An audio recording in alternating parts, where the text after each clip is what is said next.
रविंदर मुदिराज नामी एक social worker गुज़िश्ता कई सालों से तालाबों, बावली और नहरों के पानी में डूबकर मरने वालों के लिए आवाज उठाते आ रहे हैं। इनका कहना है कि लड़कों और लड़कियों को पानी में तैरने की सलाहियत न होने की वजह से आए दिन अमवात के वाकयात देखने में आते हैं। उन्होंने हुकूमत से मुतालिबा किया कि स्कूल्स में पढ़ाई के साथ साथ तैराकी भी सिखाए, जिससे इनमें तैरने की सलाहियत पैदा हो, वो पानी में तैर सकें और किसी डूब रहे फर्द को बचाने के काबिल बने। रविंदर मुदिराज कई सालों से हुकूमत के आला ओहदेदार और अवाम को पैगाम देते आ रहे हैं और लोगों में तैराकी को लेकर बेदारी पैदा कर रहे हैं। ఒక సాధన పాఠ్యాంశంలో చేర్చాలని మా యొక్క డిమాండ్. ముఖ్యంగా ఈ తరం పిల్లలకు ఈత అంటే ఏందో తెలియదు. చెరువులన్నీ మాయమైపోయినాయి. కాబట్టి తల్లిదండ్రులు పిల్లలను స్విమ్మింగ్ పూల్ దగ్గరికి వెళ్ళి కానీ చెరువుల దగ్గరికి కానీ దగ్గరుండి ఈత నేర్పించాలి.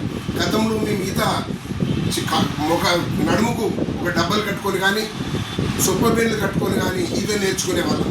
కానీ ఈరోజు ట్యూబులు కట్టుకొని కూడా ఈత నేర్చుకునే పద్ధతి ఇప్పుడు వచ్చింది. కాబట్టి ముఖ్యంగా చావడానికి కారణం లోతు తెలియక దిగడం ఒకటి, ఈత అని తెలియకపోవడం ఒకటి, తల్లిదండ్రుల నిర్లక్ష్యం ఒకటి.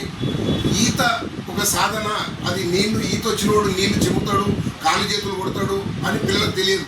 అలా వంగనే చేపలేదినాడు మేము కూడా ఈతామని జలసాగా వెళ్ళి వాడు మునిగిపోతుంటే అయ్యో వాడు మునిగిపోతున్నాడని వీడు పట్టుకొని ఈ విధంగా చనిపోవడం జరుగుతుంది.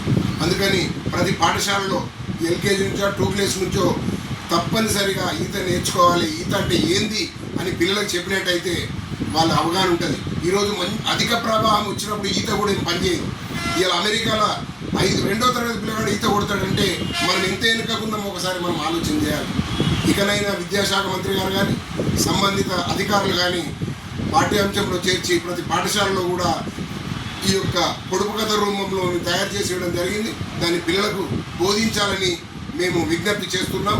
ఈ వీడియో చూసిన వారు ఇంకొక నలుగురికి చేరే విధంగా ప్రయత్నం చేస్తారని మేము కోరుకుంటున్నాం.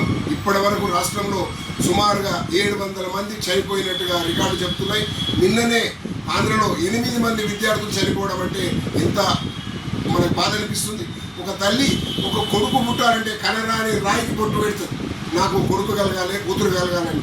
అటువంటి క్షోభ ఎవరికి రావద్దని నేను తెలియపరుస్తూ ఈటీవీ తరఫున ప్రజలందరికీ కూడా మేల్కొనాలని ఈటీవీ వారికి చూసిన వారికి నేను ధన్యవాదాలు తెలియపరుస్తున్నాను.